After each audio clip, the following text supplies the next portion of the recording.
Guys চা খাওয়া শেখাবো আজকে আমার ছেলেকে।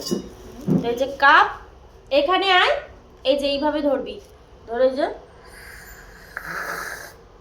একটা আওয়াজ হবে, তাহলে ভাববে ওটা চাটা গেছে পেটে। এদিকে আয়, আয় আয় আয়, এখানে আয়, আমার কাছে আয়, তাড়াতাড়ি আয়।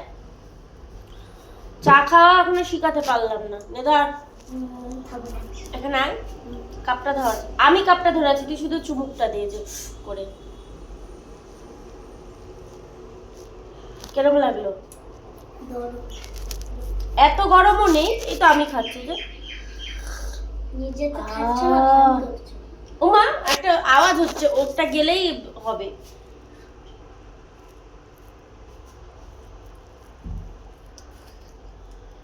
কেরম? ঠান্ডা ঠান্ডা। তাহলে চা খাওয়া শিখিয়ে দিলাম বন্ধুরা আজকে, দেখো। নাও নাও নাও, আবার এর উল্টো খাওয়া যায়।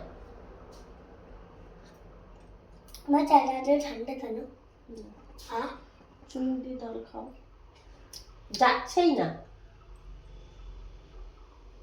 এবার নিজে খা দেখি, ধরে আয়েশ করে খাও। এটা একটু শক্ত করে ধরো। ধরো ধরো। একটু ধরো না, খেতে না।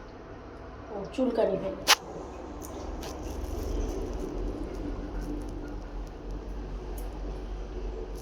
খেয়েছো?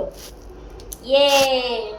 এই যে খেলি। তো আমরা সকালবেলা চাটা খেয়ে নিলাম, এবারে সোনুর খাওয়া দাওয়ার পালা হবে। এটা হচ্ছে আমার পালা ছিল, চা আর বিস্কুট। তো এটার পরে আমরা সোনু খাবে। সোনু খাবে কি?